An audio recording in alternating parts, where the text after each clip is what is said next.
E aí, gente, boa noite para vocês. Estamos aqui ao vivo, nossa primeira live. Luiz Carlos, boa noite. E as pessoas estão começando a chegar. Cleide, boa noite para você também. Sejam muito bem-vindos aqui no nosso canal. Nós estamos iniciando aí uma série de lives que vão tratar de temas que são temas bem atuais e com um olhar claro da psicologia, né?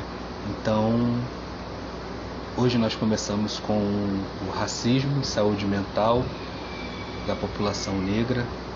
Nós vamos conversar um pouco sobre esse tema que está tão em voga, né?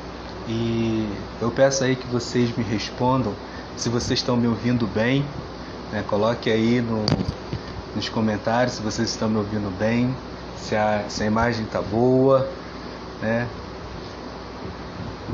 E é isso, nós vamos começar uma série de bate-papo e temos em vista aí já outras lives, né? Falar sobre a ansiedade da criança em tempo de pandemia.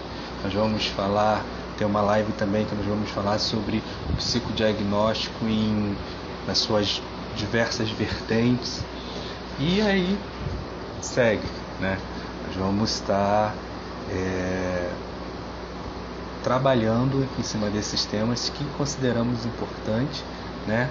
Obrigado, Cleide, por confirmar aí que tá tudo bem, que o som tá bom, coisa boa, muito obrigado, gente. E é isso, vamos ver se a Denise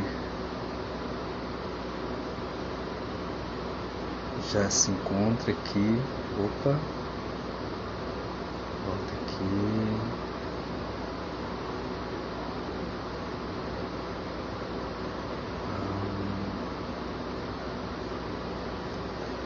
Coisa de iniciante, né, gente?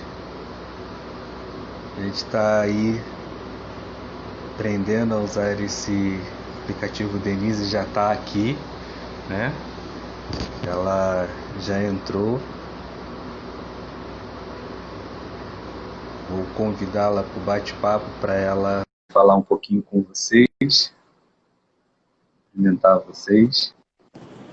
Olá, boa noite. Olá, boa noite, psicóloga Denise. E aí? Tudo bem? Tudo bem, né? Nós vamos hoje bater um papo bem interessante sobre um tema que é muito debatido, tem sido muito comentado pela mídia, né? Principalmente depois do assassinato de George Floyd. Houve aí muitas manifestações, né? E hoje nós vamos falar sobre racismo e saúde da população negra, né? Estamos aqui com a nossa psicóloga Denise, que ela vai estar falando aí um pouquinho sobre esse tema, é o tema de estudo dela, né? Ela é pós-graduanda de sexologia, está bem ativa nessa área, fez um TCC bem bacana falando sobre a população LGBTQ+. Faltou alguma letra? LGBTQI+. Mas LGBTQI+, isso.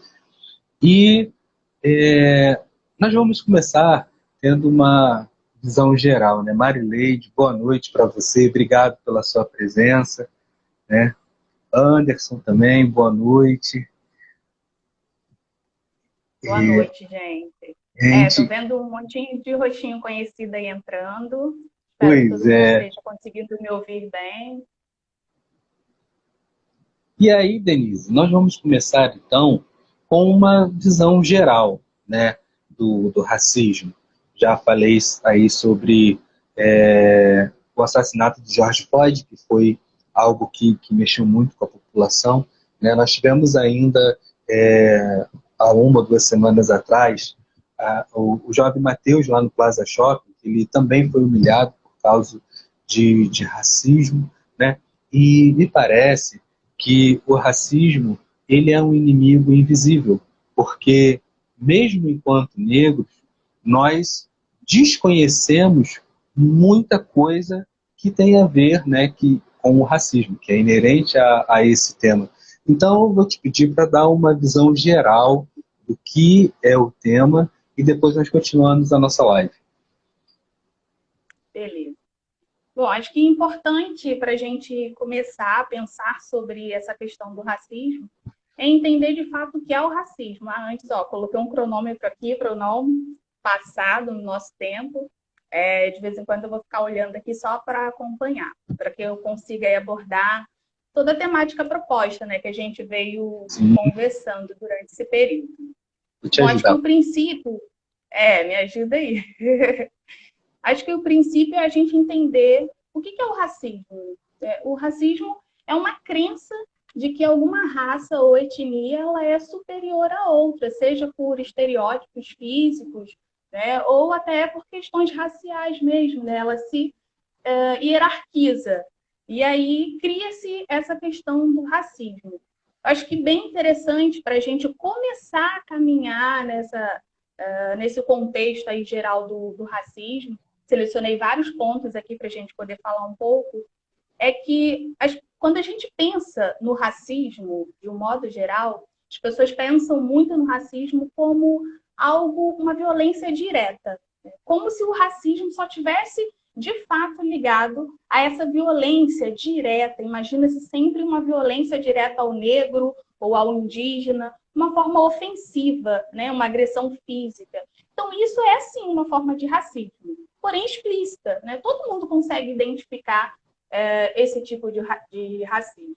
Mas acho que o bacana é quando a gente consegue começar a caminhar e olhar o que está estruturado na sociedade e que tem um olhar extremamente racista e que passa, né, e que atravessa muitas pessoas e as pessoas às vezes sequer percebem, né, que vivenciaram uma situação racista. Então, acho que esse é o primeiro ponto, né? As pessoas elas costumam denominar apenas racismo como uma ação direta, violenta, né? Esse é o mais fácil de ser identificado, né? Se você entra no estabelecimento, se você sofre algo direto, né, direcionado ali, todo mundo consegue perceber em que houve um racismo. Mas acho importante também a gente falar um pouco aqui da forma como o racismo brasileiro ele se estrutura, né? Porque a gente tem, nesse contexto, o racismo estrutural, né? O racismo individual, o racismo institucional. São os mais comuns aí, que a gente vai falar um pouquinho, eu até separei aqui para a gente falar sobre cada tópico desse.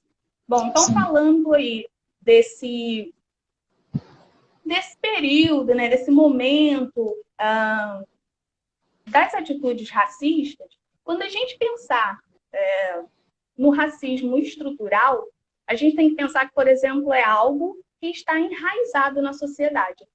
A gente teve um período, né, de escravocrata de aproximadamente 400 anos, e é impossível desconsiderar esse período histórico, né? É claro que isso reflete até nos dias de hoje, nas nossas relações. As relações raciais, as relações do cotidiano, elas estão completamente minadas por esse racismo. Isso a gente chama de racismo estrutural, porque é algo que está no interior da sociedade, né? Está nas relações familiares, olha só que interessante, né? Está no nosso dia a dia, no nosso cotidiano. Então, por ser um racismo de uma forma não necessariamente explícita, as pessoas não percebem. Muitas vezes, né, alguns negros, por exemplo, né, pretos, negros, eles podem até pensar, mas eu nunca sofri uma atitude racista, porque ele está se baseando apenas no fato direto, né, na agressão física, naquela ofensa, naquele insulto, aquilo que é explícito. Né? Mas quando ele começa a perceber dos locais que ele se dirige, os locais que ele tenta acessar, as formas que os olhares são direcionados a ele, Então, ele começa a ter a percepção de que o racismo ele tem uma linha muito tênue e que é Sim, desconsiderada pela sociedade. é interessante que quando você fala de racismo estrutural, eu lembro de alguns momentos da minha vida que eles foram bem interessantes por causa da situação, né, do contexto da Sim, situação. Teve uma vez que eu estava dentro do ônibus, foi criada uma linha Mesquita, Pavuna, a Transmil fazia essa linha, e aí o ônibus estava na Via Light, né? Eu estava vindo, o ônibus estava meio cheio, né? Não tinha gente em pé, mas tinha bastante gente sentada, quase completo, e eu estava no último banco, né? O ônibus parou, o policial do lado de fora, eu estava encostado no vidro, ele apontou o fuzil na minha direção. Aí eu olhei assim, o outro policial entrou, veio o ônibus todo diretamente a mim e me pediu o documento. E assim, foi uma situação bem constrangedora, né, no sentido de que tinha outras pessoas no ônibus e só eu fui revistado. E eu acho que representa um pouco desse racismo estrutural que você está falando, né? Eu acho que se enquadra bem nisso. perfeito, perfeito, Jackson. Quando a gente pensa, né, nessas relações que estão completamente minadas por esse Sim, olhar racista e que, pasme, né, mas a gente tem esse olhar racista, inclusive nas nossas relações familiares, que eu vou falar um pouco disso também, e que às vezes a gente acaba desconsiderando, não percebendo. Mas, por exemplo, nessa situação que você vivenciou, o que te fez o que fez, na verdade, o olhar daquele policial ser direcionado a você? É o simples fato, né, do estereótipo, é da cor, né, é associar ao negro a marginalização, é associar ao negro a criminalidade. Então, o olhar ele acaba ficando direcionado, né, um olhar que dá um preterimento. Então, sendo negro, automaticamente tem algum tipo de envolvimento. E quando se visa explicar para a sociedade, eu acho que o objetivo dessa live é poder explicar para os meus, para os seus, né, para todos aqueles que estão no nosso entorno, que às vezes eles vivenciam situações e que não percebem. Então, tem um autor que fala muito sobre racismo estrutural, que é o Silvio Almeida. Então, é um conceito muito atual, tem se falado muito, que ele tenta mostrar aí o quanto essas relações estão minadas. Né? Um exemplo disso, desse racismo estrutural nas nossas relações diariamente, são nos almoços de família, nas relações no trabalho ou nos grupos de amigos. E aí a gente ouve, né, constantemente algumas frases que aí tem uma terminologia nova, que é o racismo recreativo. Quando você vira e fala, mas tinha que ser preto, né? Ah, também isso é coisa de preto. Então, tem uma série aí de falas racistas que estão inseridas no nosso cotidiano. As pessoas reproduzem esse racismo. E muitas das vezes elas reproduzem inconscientemente. Reproduzem, na verdade, assim, sem achar que aquela fala ela é racista, mas ela tem um cunho racista. Então, acho que o bacana também da gente falar sobre essa possibilidade aí do racismo estrutural é o quanto essas frases, essas falas racistas, elas visam de uma certa forma, né? Ofender, né? Menosprezar o outro simplesmente pela cor da sua pele. Então, isso é um grande fator. Né? Quando eu me direciono ao outro tento, de uma certa forma, diminuí-lo pelo tom da sua pele. Então, você está lá numa reunião de amigos, de familiares, e você ouve essas ditas, né, brincadeiras racistas, brincadeiras. E um, um ponto interessante dessas relações é que quando alguém se manifesta, então se eu me manifestar e se eu falar, não entendi, por que é coisa de preto? O que você quer dizer com isso? Essas pessoas têm uma tendência a não se reconhecer racista. Uma das primeiras atitudes é falar assim, não, mas pô, uma brincadeira. Não, sim, isso não tem sim. nada demais. Uhum. Eu tenho até amigos pretos. Hein? Ó, a Também sim. amiga da minha mãe é preta. O namorado da minha prima é preto, eu não tenho nenhum problema com pessoas pretas. Então, elas tentam justificar esse racismo que está enraizado, que vem aí historicamente, atravessando diversas gerações, através desse discurso, né? Eu tenho um amigo preto, então, assim, eu brinquei com você, eu brinquei. Mas acho que o importante também da gente refletir sobre é isso é brincadeira para quem? Quando eu exponho o outro a alguma situação vexatória, é engraçado para quem? Por que, que o outro, por que, que o negro, o preto em si, ele tem que estar nesse lugar, né, do engraçado, e ele tem que achar isso extremamente natural, o fato dele ser motivo de chacota ou ele ser motivo de alguma situação vexatória e ele tem que sorrir. Então, quando a gente encontra alguém que questiona, que conhece, né, que está atenta a essas falas racistas e que ela simplesmente se posiciona e diz, não entendi, está me associando a macaco por quê? Ela tem da sociedade, dos entornos ali, dos que estão em torno, uma resistência de assumir que foi uma fala racista. Sim, sim. E aí, caminhando, então, quer falar? Pode falar. Não, não, é muito interessante como que essa agressividade ela pode ser camuflada, né? E quando você debate, quando você traz essas situações, essas frases, nos ajuda a pensar em como nós somos agredidos o tempo inteiro, como nós nos autoagredimos. Porque quantas vezes eu já falei essas frases em tom de brincadeira, em tom de ironia, né? Mas quantas vezes eu também já me peguei fazendo isso? Então, isso é muito interessante. Sim, e é muito bacana a gente pensar que enquanto negro, né, enquanto preto, a gente depois pode falar um pouco dessa diferença preto, negro e tal, mas enquanto uma pessoa preta, a gente também precisa assumir que às vezes a gente reproduz esse racismo. Então, por isso Sim, que ele é tão forte na sociedade, porque a gente reproduz. Leva um tempo para o negro ele descobrir que ele acaba fazendo parte de uma engrenagem tão cruel que ele vai retroalimentando esse racismo também.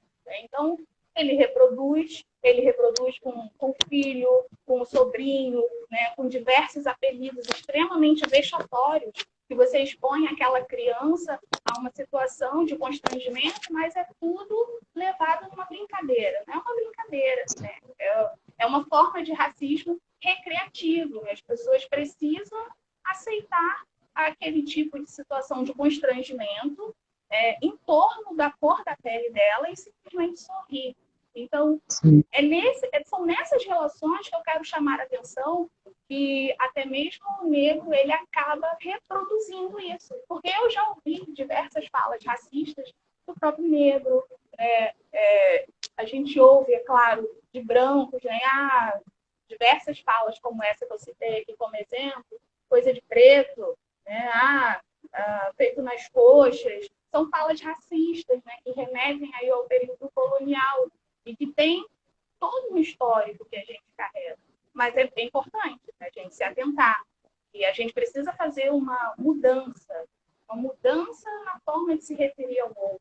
E é interessante, que eu quero até fazer um parêntese aqui, é que, por exemplo, uma vez eu conversando com uma pessoa e tal, e essa pessoa, ela simplesmente ela usa os atributos físicos, né, do negro, do preto, para de alguma forma ofendê-lo. Né? Mas ele cometeu uma situação revoltante, né? Mas ele não consegue se dirigir àquela situação que é revoltante, sei lá, vamos dizer que essa pessoa mentiu, vamos dizer que essa pessoa fez algum comentário, sei lá, que tivesse amagoado. Então, como ela rebate isso? Atacando diretamente o seu tom de pele. Falando, mas aquele preto safado, né? aquele negro, aquele crioulo, aquele, sei lá, aquele macaco infeliz. Então, por que esse direcionamento ao estereótipo, né? ao, ao, aos traços físicos do negro? É numa situação de querer inferiorizar, simplesmente pelo tom da sua pele. bacana. É, E aí a gente pode caminhar ainda. Dentro de racismo ainda tem bastante coisa para a gente falar. pode continuar. Então a gente falou, por exemplo, sobre o racismo estrutural.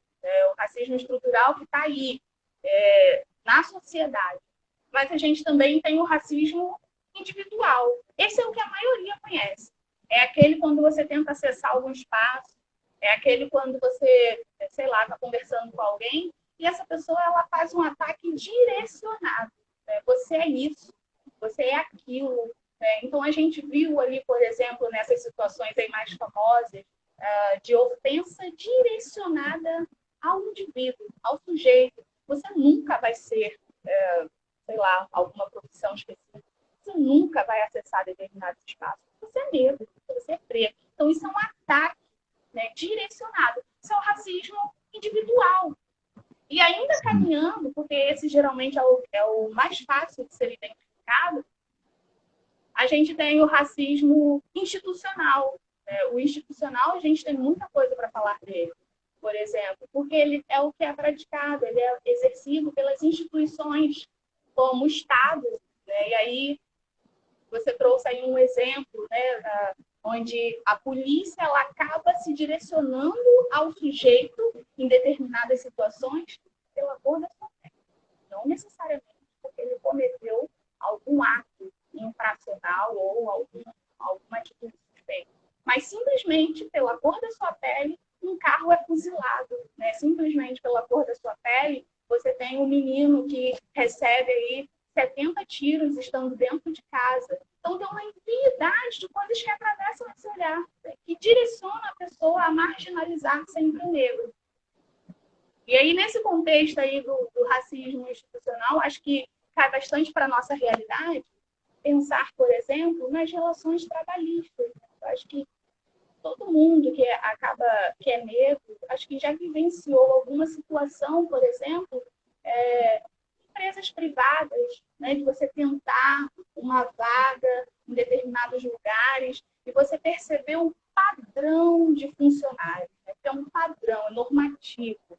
Então, tem determinadas lojas, por exemplo, que você, ao entrar, você olha para as vendedoras, você vê todo mundo no mesmo padrão, muito brancas, cabelos lisos, e aí você entende que, por mais que você seja uma profissional competente, você tenha todos os atributos necessários, qualificações para exercer, né, para tentar um cargo naquela loja, por exemplo, você fica preterida.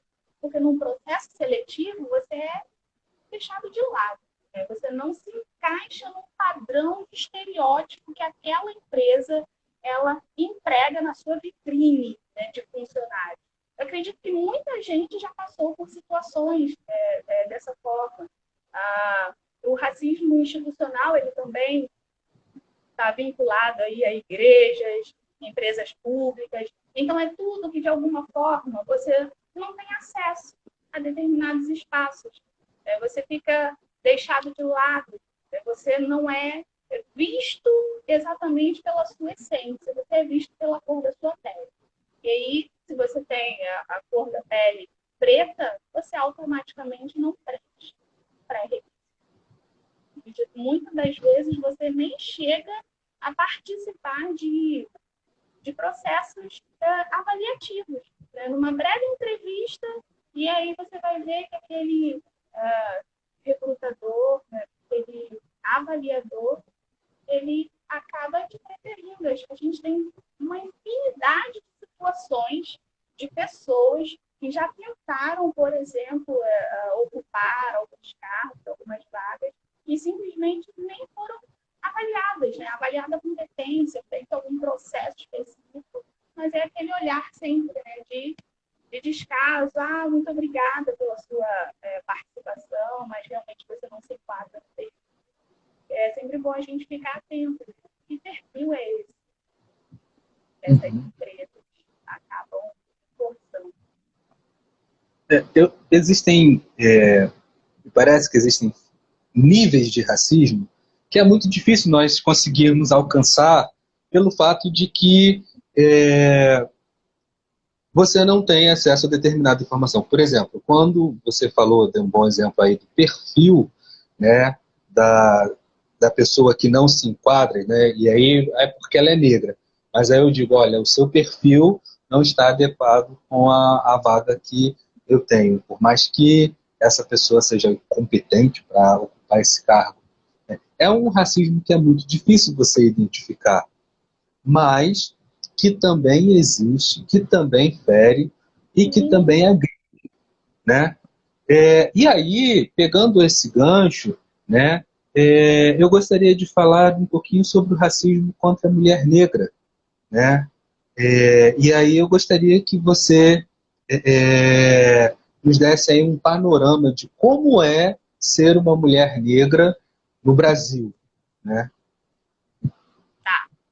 Eu vou falar disso, só que antes, só para complementar esse exemplo aí que a gente veio explicando, que é o racismo na sociedade, por exemplo, é muito válido a gente lembrar de como o Estado ele acaba também sendo um grande propagador de racismo. Um exemplo disso, acho que todo mundo conhece, que eu acabei de lembrar aqui, foi o regime do Apartheid na África do Sul. Então, esse é um exemplo de como o Estado ele pratica uma ação completamente racista. Então, no Apartheid na África do Sul, os negros eram proibidos de acessar.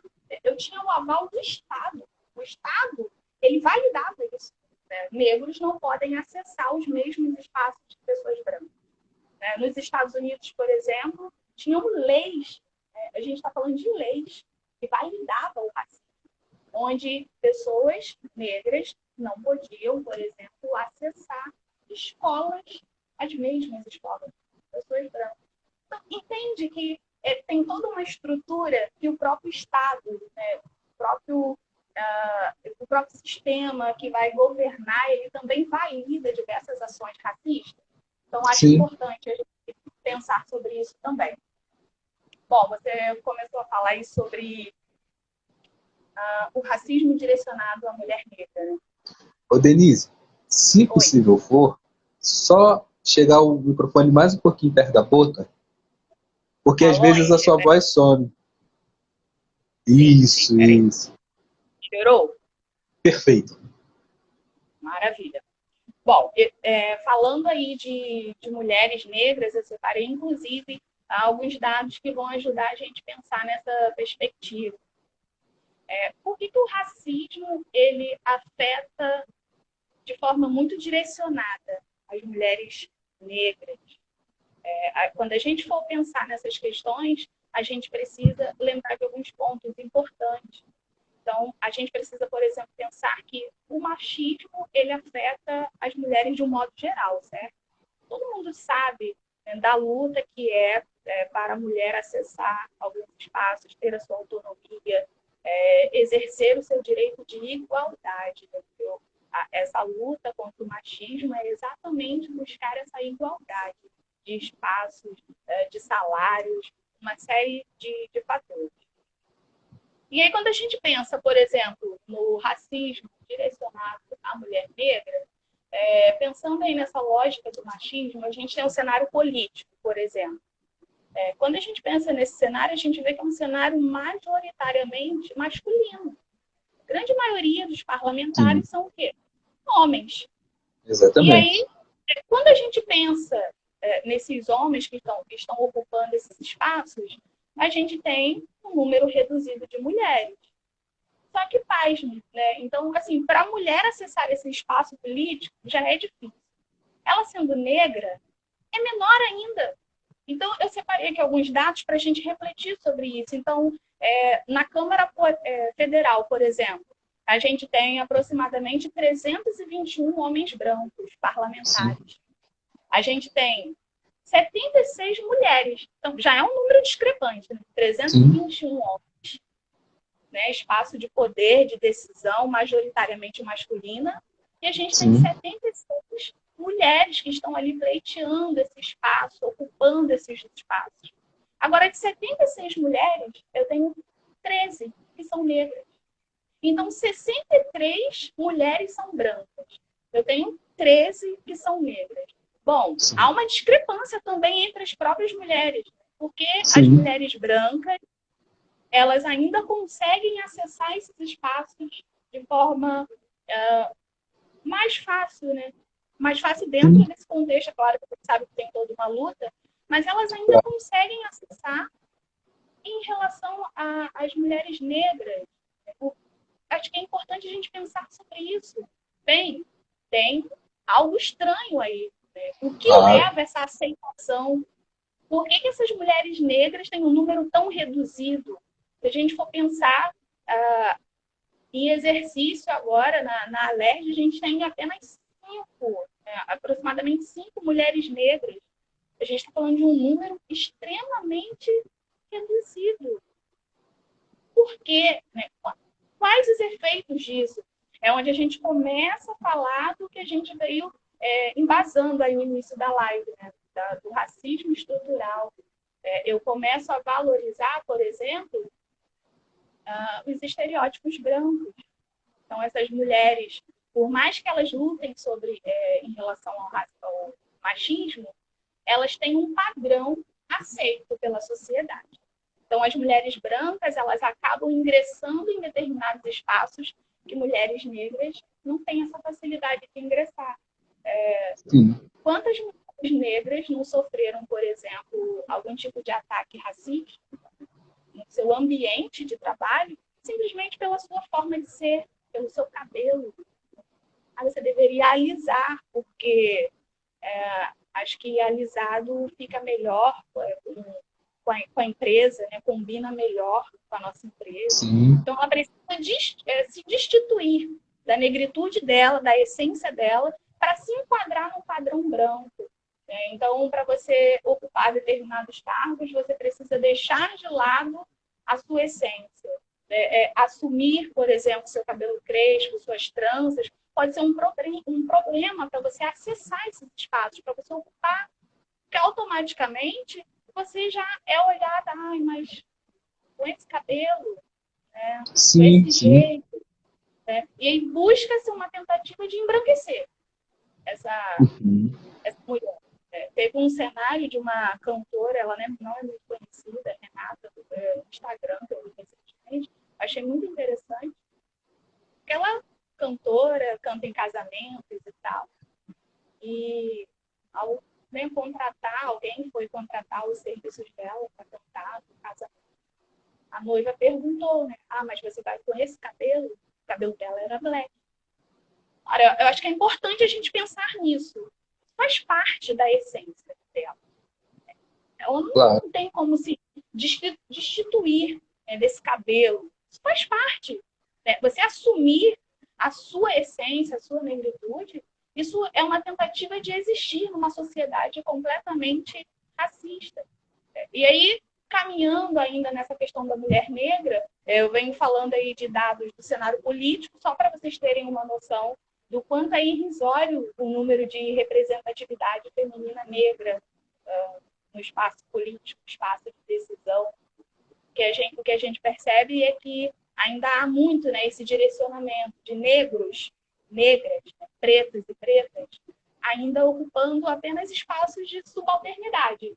Espaços de poder, espaços de decisão, a gente encontra o quê? Esses números reduzidos. Né? Então, sim, a gente, não, a gente não tem como desconsiderar, por exemplo, esses dados que eu trouxe da mulher negra na política. Por que ela claro, não claro, consegue acessar esses espaços? Eu acho importante também levar em consideração um outro fator, é sobre a questão da cultura, por exemplo, né? Do estupro. Né? Essas mulheres negras, elas acabam sendo afetadas também na violência. Por que essas mulheres, estatisticamente, aí eu estou falando de estatísticas, você pode dar um Google lá, como as pessoas falam, né? Pode pesquisar em alguns sim, sites. sim, Por que o ataque a essas mulheres negras elas são tão direcionadas? Então, eu trouxe um outro dado aqui para a gente pensar, por exemplo.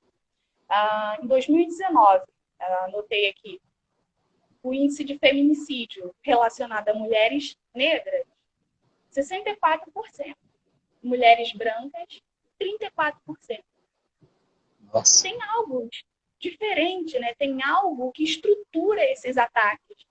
Quando a gente pensa, por exemplo, em números reais de estupros, em 2018, por exemplo, a gente teve mulheres brancas, 1.545 notificações. Isso eu estou falando de notificações, porque a gente tem muitos casos que não são notificados. 1.545 mulheres brancas foram estupradas. Quando a gente vai olhar esse número para mulheres negras, a gente vê que 2.343 mulheres foram violentadas. Há uma discrepância. O que leva, né, esses ataques a esses corpos negros? O que faz entender que essas mulheres negras podem ser, de uma certa forma, violentadas? E aí tem vários fatores, né? Geralmente elas não têm uma assistência adequada do Estado. Elas estão em lugares de maior vulnerabilidade. A gente sabe que a população periférica, né, ela tem uma grande maioria negra. Elas não vivem, as pessoas pretas, negras, não vivem em espaços elitizados. Então, elas estão mais propensas, né, a esses ataques, né, sem desconsiderar um fator histórico. Eu acho fundamental, Jackson, a gente reforçar isso. Passando aí por um pensamento histórico, a gente não pode desconsiderar que, historicamente, o fruto da nossa miscigenação, né, essa variedade de tons de negros, negro retinto, o negro mais claro, o pardo, essa variedade de tons foi uma tentativa, na verdade, de anulação da população negra. É uma tentativa de eliminação dessa cor. E como isso ocorreu, essa miscigenação? Então, ocorreu baseada em estupros. Conta-se uma história muito bonita no colégio. Que lindo! Os colonizadores vieram e aí se relacionaram, né, com as índias, com as escravas, e aí o Brasil é miscigenado, é uma coisa linda. Mas, na verdade, não foi assim. As índias foram violentadas, estupradas. As escravas eram violentadas pelos seus senhores, pelos homens brancos. Elas não tinham autonomia sobre os seus próprios corpos. E daí começam a surgir nessa mistura de cores. Isso é um fato que muita gente desconsidera. Que só entende que a gente é miscigenado porque que bonito, todo mundo se amou e foi feliz. Não, foi, na verdade, pautado em violência. Então, esses corpos, eles já têm uma história, né, de violação de muitos anos. E que muitos homens, ainda hoje, acreditam que essas mulheres, elas não podem recusar um tipo de assédio. Porque os seus corpos, né, as mulheres que são chamadas de mulatas, né, um termo absolutamente racista,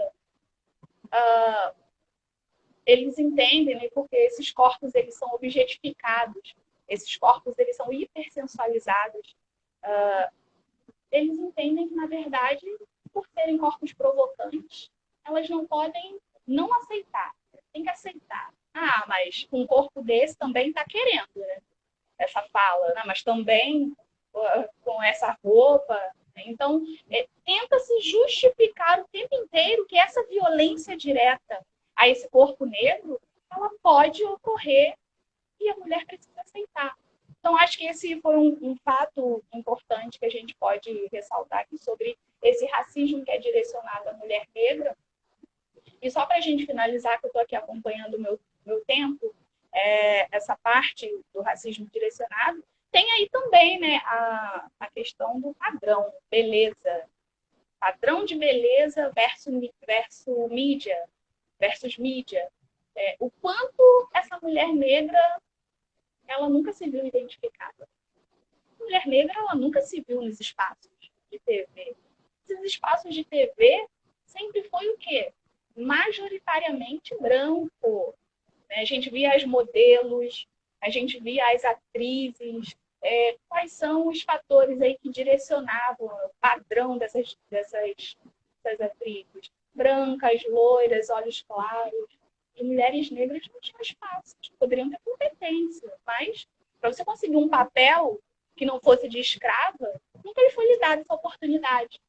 Quando a gente pensa também nos cosméticos, produtos de beleza, nunca foi encontrado ali, era difícil você chegar numa farmácia, encontrar um produto adequado para o seu cabelo. Você tinha que usar um produto com embalagens lá, com mulheres de cabelos lisos, que não representava. Eu acho que Sim. é por esse caminho aí. É muito interessante, né? Você trouxe aí pelo menos 3 situações em que o racismo, né, contra a mulher negra ele é cruel, né? E eu sempre vou, né? Eu sempre lembro quando nós falamos de mulher negra da questão da mulata, esse termo, né? O quanto ele é ofensivo, né? Que você está se referindo à mulher como uma mula, mas uma mula que é improdutiva, que não dá luz, é uma mula que é estéril. E assim, foi numa dos nossos papos, numa das nossas discussões que você apontou isso. E quando eu descobri o que significa o termo, eu tenho tomado maior cuidado, e agora isso já não faz mais parte de mim, de chamar a pessoa de mulata, né? De chamar a mulher de mulata, porque é ofensivo demais. Então, e com relação também à representatividade, né, ao feminicídio, a como essas mulheres elas são mais agredidas, né? Isso também é um outro dado muito interessante e muito importante que você trouxe, né? Extremamente relevante. Desculpa te cortar. Exatamente. Só aproveitando aí esse trecho que você falou da mulata, né, do termo mulata, tem um estudo sobre, né, é entender que historicamente esse termo ele foi denominado, né, a pessoas, né, classificadas como mulatas, né, e não só a mulher, mas o homem mulato, mas só que é mais hoje mais direcionado à mulher, né, a mulata, samba, a mulata, enfim. Mas é pensar que esse termo, por exemplo, ele era utilizado para denominar os filhos, né, de escravos. Então, era o cruzamento, por exemplo, de uma raça nobre com uma raça inferior, né, para cavalos, e aí para animais. Então, os filhos de escravos, de senhores e com escravo, era denominado mulato, porque aí vem do processo de animalização do ser humano, né, do negro. Né? Sim, sim. Utilizava isso para o cavalo, quando ele era cruzado uma raça nobre com uma raça inferior, que a gente tinha lá, esse cruzamento. E aí, para denominar o ser humano, fazia-se isso. Então, o filho do senhorzinho com a escrava, que nascia aí com um tom de pele, né, um pouco mais claro, era chamado mulato. Então, por isso é um termo muito racista, que a gente precisa se policiar. Não só esse, né? Tem vários. Eu sempre convido a todos a, sempre que puder, dar uma olhada nesses termos, revisar esses vocabulários. Senão a gente fica reproduzindo isso sem se dar conta. Exatamente. Falando um pouco de jovem, das crianças que nascia, né? Poderíamos falar agora sobre então, suicídio juvenil negro, né? Por que é tão alto? Por que esse suicídio, quando se trata do jovem negro, a escala ela é tão grande? Acho que é importante nesse tema, já, se a gente pensar assim, nossa, a gente está falando de racismo, né? O tema da live foi esse, saúde mental da população negra. Como o racismo ele tem uma linha, né, tão tênue, que ele vai atravessando, ele vai minando determinadas situações e que a gente vai identificando ele presente em diversas situações. Então, quando se pensa em suicídio entre adolescentes e jovens pretos, bom, não são dados meus, são dados pautados em pesquisas, anos de pesquisa.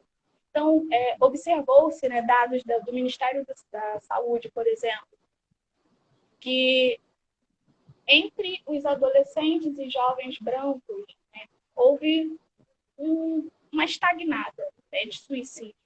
eles são afetados. Aí, claro que a gente sabe que jovens e adolescentes negros também cometem suicídio por uma infinidade de fatores. Mas aí, em relação ao negro, esse índice de suicídio aumentou 12%. E aí, num período de estudo, por exemplo, de 2012 a 2016, percebeu-se que houve um aumento para negros. E aí, dentro desse recorte, foi possível entender que a cada 10 meninos, né, jovens, aí, adolescentes e jovens, que cometem esse suicídio, 6 são negros. Mais uma vez, estratificando aí que há uma incidência sobre o negro. E aí eu quero aproveitar, já que eu estou falando aí de dados estatísticos, falar Sim. da importância do recorte de raça Sim. e cor. Algumas pessoas falam assim, mas não tem que racializar, porque somos todos iguais, né? Somos todos iguais, e esse negócio de raça negra, né, branca. O grande problema disso é que quando a gente não racializa, a gente invisibiliza informações. Quando eu não Exatamente. racializo por raça, cor, eu não exponho publicamente que um grupo especificamente está sofrendo um impacto maior. Quando eu Sim, falo claro. lá de política, que eu trouxe como exemplo, eu disse que tem 76 mulheres que acessam a política. Você pensa, nossa, 76 mulheres. Mas quando eu dou o recorte lá de raça e cor, eu vejo que dessas 76, só 13. Quando eu reporto aqui no suicídio, a pesquisa é feita por raça e cor, eu consigo perceber que a população negra ela é incidida mais. Então, isso é importante até para uma tomada de uma ação mais diretiva, né? Uma ação mais específica nesses cenários. Então, esse é o recorte que eu quero, na verdade, até esclarecer aqui, que eu já deveria ter falado antes, que a gente, quando fala da questão de raça negra, é raça numa construção social. Biologicamente, é claro que brancos e negros, cientificamente comprovado, não há nenhuma diferença, superioridade ou inferioridade. Somos iguais biologicamente. Mas socialmente, não somos iguais. Socialmente, o negro ele está numa parcela da sociedade que ela ainda é mais afetada por uma infinidade de fatores. Então, esses jovens, por exemplo, que acabam cometendo aí esse suicídio, e essa maioria negra que a gente pode perceber aqui, esses jovens pretos, o que leva, né, eles a cometerem esse suicídio? É uma série de sentimentos produzidos pelo racismo, sentimentos de exclusão, de rejeição, sentimento de não aceitação de si mesmo. Né? Eu não consigo me aceitar enquanto esse corpo negro na sociedade, que é sempre exposto em situações vexatórias, que ele é sempre visado como marginalizado. Então, uma infinidade de fatores como solidão, dificuldade de se aceitar e de aceitar a forma de vida que você vivencia, isso acaba produzindo esses suicídios. A gente precisa ter um olhar e a gente precisa pensar sobre isso. Com certeza.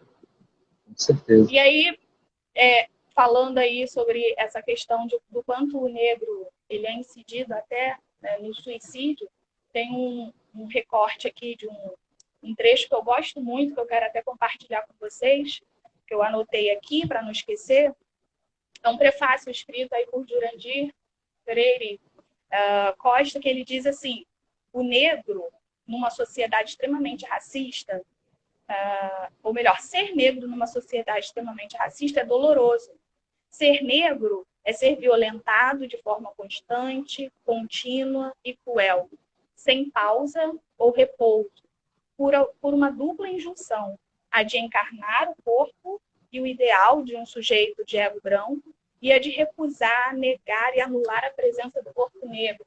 Bom, traduzindo isso, ele está falando que ser negro é tão difícil, porque ele precisa lidar com as questões pessoais de ser negro, de carregar os estereótipos no seu corpo, né, nariz, pele, boca, e que é um estereótipo que não é valorizado, é um estereótipo que, de todas as formas, ele tenta ser preterido, deixado de lado. E ele ainda precisa lidar com as questões de aceitação dele, porque ele acaba buscando se embranquecer. Quantos negros, né, não tentam aí modificar esses estereótipos físicos? Mas acho que é nesse caminho. E Jurandir, ele acaba falando dessa questão de não ter pausa, não ter repouso. A pandemia trouxe esse olhar para a gente. Todos nós sofremos com a pandemia. Mas mesmo com a questão do coronavírus, o negro ele ainda é incidido pelo coronavírus e por ataques racistas. Percebem que o racismo ele não dá pausa nem num cenário de calamidade, né, que está ocorrendo em todo mundo. Então, o negro ele sofre tanto pela questão do coronavírus e essa onda de ataques racistas que a gente tem visto. O racismo ele não dá pausa, né? Ele é o tempo todo. Exatamente. Acho que a gente pode ir caminhando aí. O papo está muito bom, as pessoas estão elogiando aqui, muitos corações, dizendo que a palestra está boa, que nós estamos arrasando. Eu quero agradecer a todos vocês que estão participando aí ativamente com a gente, né, desse bate-papo. E caminhando, né, para o fim, eu acho que seria a melhor forma de pensar a psicologia, né? A saúde mental da população negra, como que essa relação funciona, né? Quanto que o mal que o negro sofre representa na vida dele ou na saúde dele psicossocial, biopsicossocial. Tá, perfeito, perfeito. Aí eu vou linkar então com o texto de Jurandir, porque Jurandir ele fala disso maravilhosamente, que ele vai desdobrando aí, né? O quanto é cruel essas ações direcionadas a esse corpo negro. Sim. E aí, aproveitando esse gancho, dá para a gente pensar sobre o quanto o negro ele é atravessado de tantas formas dessa violência. O quanto ser preto numa sociedade racista é difícil. Sim. É difícil você no tempo todo ter que lidar com essas questões, mesmo você estando fragilizado, como agora eu trouxe o exemplo, no cenário de coronavírus. Você precisa lidar com essa questão física, né, essa saúde, e ainda tem que lidar com os ataques, com essas ondas de racismo que vão dar treva. E aí tem uma autora que eu gosto muito, por exemplo, que é Neuza Santos. Eu falo isso para todo mundo, eu acho que todo negro, todo preto deveria ler isso. É muito esclarecedor.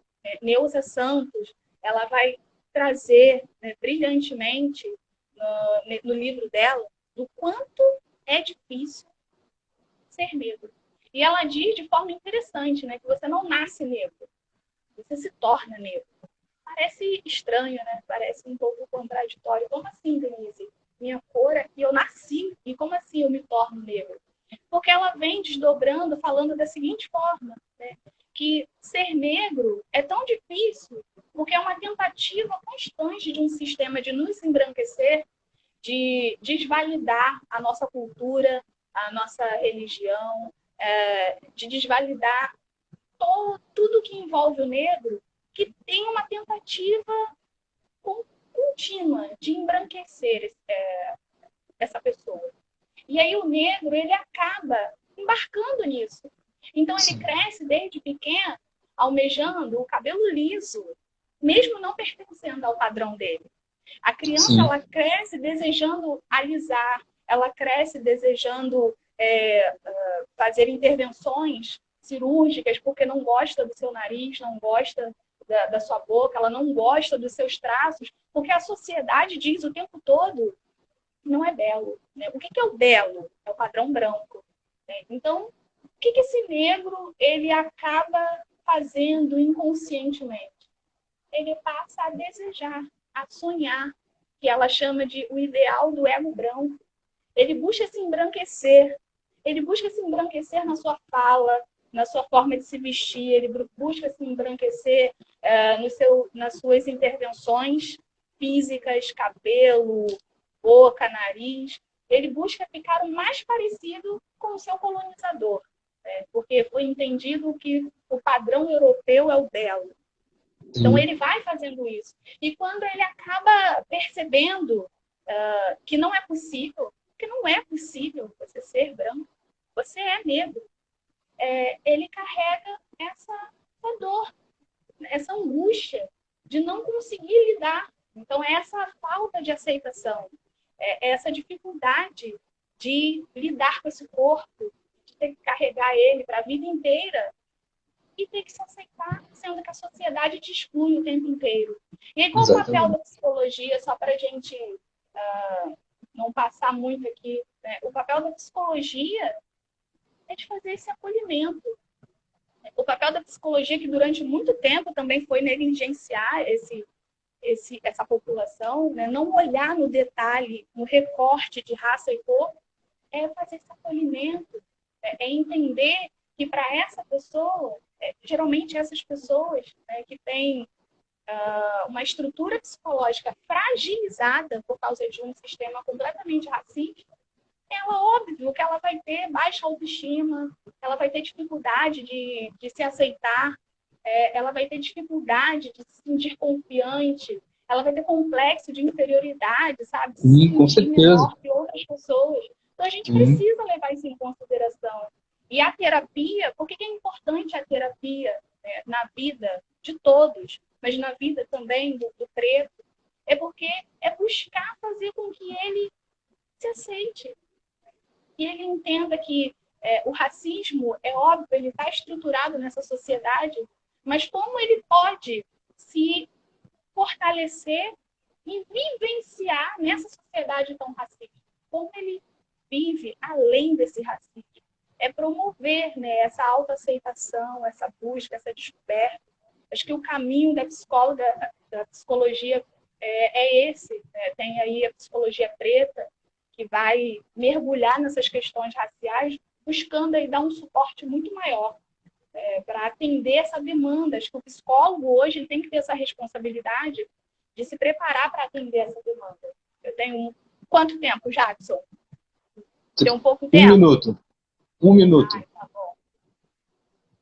Acho que é isso, né? Acho que a gente consegue finalizar por aqui. Pois é, eu quero muito, muito, muito agradecer você, agradecer o seu tempo, agradecer a sua disponibilidade que aceitou prontamente, né? Quero agradecer a todas as pessoas que participaram da live também. Quero agradecer o carinho, quero agradecer a aceitação, né? Eu não interrompi a live para as perguntas porque nós perderíamos talvez algum tempo de algum conteúdo que se tornaria uma pergunta ao fim da live. Então, eu peço a vocês carinhosamente que postem suas perguntas todas no direct, que nós vamos estar procurando responder todas. Né? Eu vou estar passando essas perguntas para a psicóloga Denise, ela vai estar respondendo. Né? Vou ver se consigo deixar, porque eu também estou aprendendo esse processo, o contato de e-mail da psicóloga Denise, caso vocês queiram entrar em contato com ela, fazer pergunta, esclarecer melhor algo que ficou em dúvida, porque o nosso tempo aqui é limitado, né? Então, eu vou deixar o contato dela e essa palestra ela vai estar salva no IGTV, né, para que nós possamos acessá-la aí com mais tempo. Quem não conseguiu assistir hoje, ela toda, ou quem não conseguiu assistir nenhuma parte dela, vai estar salva lá no IGTV para que nós possamos ter acesso posteriormente. Né? No mais, Denise, prazer conversar com você. Eu E só vou te quero dar o espaço aí agradecer para você se também. despedir e agradecer o pessoal. Você tem um minuto. Obrigada. Ai, meu Deus, é tudo muito corrido, né? Ó, quero dizer que tem temáticas aí para várias outras lives, porque falar em pouco tempo é muito corrido, mas eu quero agradecer a participação de todos. Acho que foi muito válido esse bate-papo, essa troca de ideia. Muito obrigada por todos que entraram aí, vi muito, muito rostinho conhecido. E foi um prazer, Jackson. Espero que a gente possa fazer outras aí.